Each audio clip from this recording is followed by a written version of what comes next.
د 920 میلیونه افغانیو په ټولیز لګښت د کندهار، هلمند او زابل ولایتونو لپاره د برېښنا سترو پراختیایي پروژو چارو پیل پرانیسته وشوه. له کجکي برېښنا تولید فابریکې څخه بیا د کندهار تر ختیځ سب سټیشن پورې د 110 کیلو وولټ برېښنا لیږد مزي غځول،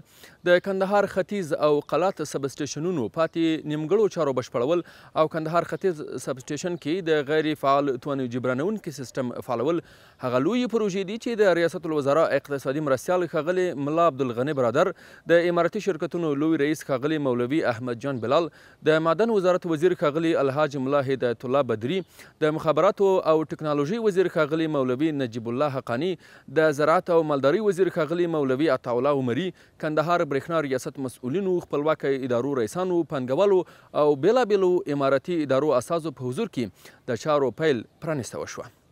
د افغانستان برېښنا شرکت عمومي اجرایوي رئیس ښاغلي ډاکټر عبدالباري عمر د چارو پیل پرانیست غونډې ته د وینا پر مهال د ټولیز پرمختګ او اقتصادي ځان بسیاینې په برخه کې د برېښنا انرژي اهمیت په تړاو وضاحت وکړ. ښاغلي ډاکټر عبدالباري عمر وویل چې د یادو سترو بنسټیزو پراختیایي پروژو په پلي کېدو سره به د کندهار، هلمند او زابل ولایتونو ولسونه او صنعتکاران له ډاډمنې برېښنا څخه برخمن شي. موږ به وکولی شو چې د دغو پروژو په عملی چارو بشپړېدو باندې د کندهار ولایت سږ کال په هغو باندې هم موږ عملی کار شروع کوو. د سږ کال په پلان کې دي چې هغه د له پنجوایي ولسوالۍ، زیړۍ، د میوند ولسوالۍ ځینې پاتې برخې، د هلمند ولایت کې ځینې ولسوالۍ او په قلات کې، زابل کې ځینې ولسوالۍ دې ته به برخصېږي چې صرف په کندهار کې به موږ تقریبا تر 4,000 زیاتو کورنیو ته برېښنا ورسوو او د صنعتي پارکونو مکمل ستونزې به ورسره حل سي او د کندهار ښار به د مطمئنې او پاکې برېښنا څښتن سي. د ریاست الوزرا اقتصادي مرستیال ښاغلي ملا عبدالغني برادر اخوند د یادو سترو پراختیایي پروژو پیل پرانیستې په تړاو خوښي وښوده او زیاته یې کړه چې د دې سترو پروژو چارو بشپړوی د ځان بسیاینې تضمین او کاري فرصتونو پر لور مهم ګام دی. دا پروژه چې تدارکاتي مراحل یې ترسره شوي او قراردادونه یې عقد شوي دي، په تطبیق سره به یې نه یوازې د کندهار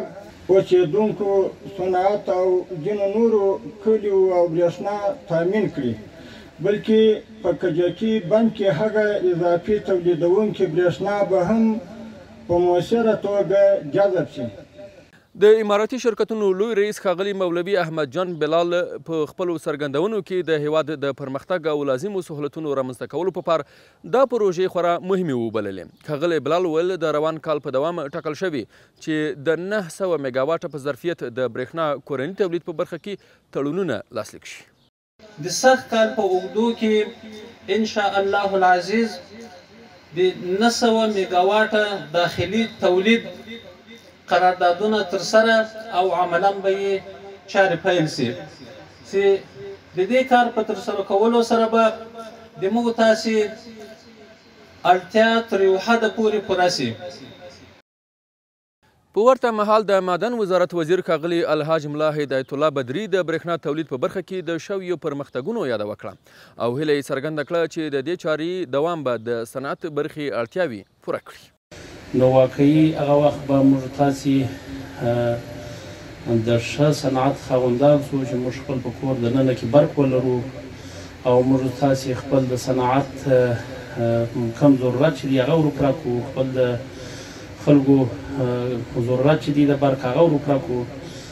د مخابراتو او ټکنالوژي وزیر ښاغلي مولوي نجیب الله حقانی بیا په نننۍ نړۍ کې هغه هیوادونه بریالي وبلل چې اقتصاد یې پیاوړی وي او د اړتیا په ډګر کې پر ځان بسیا وي.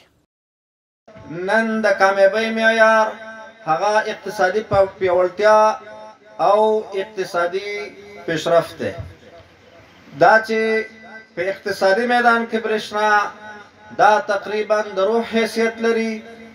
نو موږ ډېر زیات خوشحاله یو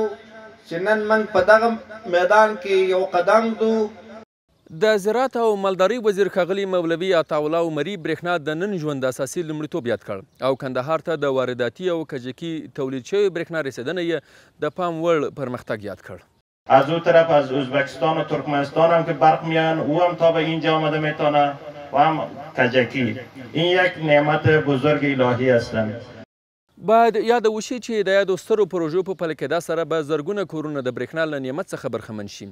صنعتي فابریکو برېښنا به ډاډمنه شي، کاري فرصتونو ایجاد ته به زمینه برابره شي او د ګڼو نورو سهولتونو او اسانتیاوو ترڅنګ به روغتیایي او